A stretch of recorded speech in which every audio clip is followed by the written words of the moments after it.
Jansangram news, बातमीची सत्यता हीच आमची ओळख। सोलर प्रकल्पाच्या नावाखाली शेतकऱ्यांची फसवणूक, लाखो रुपयांच्या पिकांचे नुकसान। वर्धा जिल्ह्यातील एका शेतकऱ्याने सोलर ऊर्जा प्रकल्प अंतर्गत कृषी सोलर पंप योजनेअंतर्गत हजारो रुपयांची गुंतवणूक करूनही अद्याप वीज निर्मिती सुरू न झाल्याने शेतकऱ्यांचे मोठे आर्थिक नुकसान होत आहे। वारंवार पाठपुरावा करूनही वीज वितरण कंपनीकडून कोणतीही ठोस कारवाई होत नसल्याने संबंधित शेतकऱ्याने जिल्हाधिकाऱ्यांकडे तक्रार दाखल केली आहे। पैसे भरले आहे 31,000 रुपये आणि ऑक्टोबर महिन्याच्या 15 तारखेला, नंतर डिसेंबर महिन्याच्या 8 तारखेला मटेरियल टाकलं, 13 तारखेला टेक्चर उभं केलं, 14-15 तारखेला आले ते चालू करून पाहिलं, चालू नाही झालं। तेव्हा पण मी हे आल्यानंतर सौर ऊर्जा उभी झाल्यानंतर अद्रक लावलं। 2.5 एकरामध्ये अद्रक आहे।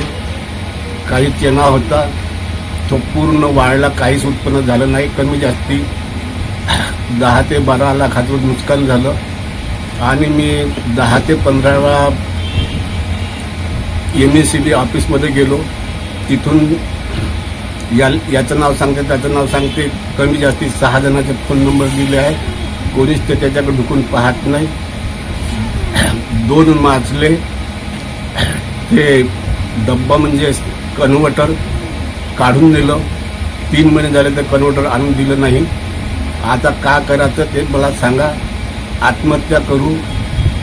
सेवाग्राम येथील शेतकरी सूर्यभानजी ठाकरे यांची शेती मौजा आंबोडा येथे असून त्यांच्या शेतात कृषी सोलर ऊर्जा प्रकल्प उभारण्यासाठी 10 ऑक्टोबर 2025 रोजी अर्ज केला।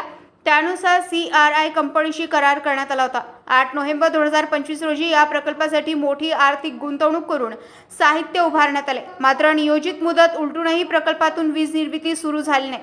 5 HP क्षमतेच्या सोलर प्रकल्पाचे काम डिसेंबर 2025 पर्यंत पूर्ण होणे अपेक्षित होते। कंपनीनं काम पूर्ण झाल्याचं सांगितले असले तरी प्रत्यक्षात वीज पुरवठा सुरू झालेला नाही। त्यामुळे अपेक्षित उत्पन्न बंद पडले असून आर्थिक फटका बसत आहे। तत्पूर्वी शेतकऱ्याने शेतात 2.5 एकरमध्ये अद्रक आणि चणा पिकाची लागवड केली।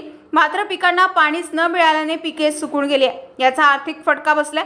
याबाबत वीज वितरण कंपनीच्या अधिकाऱ्यांना अनेकदा संपर्क साधूनही समाधानकारक उत्तर मिळाले नाही। घरातील सोन्याची भांडी गहाण ठेवून पैसे भरले, मात्र प्रत्यक्षात त्याचा लाभ मिळाला नाही।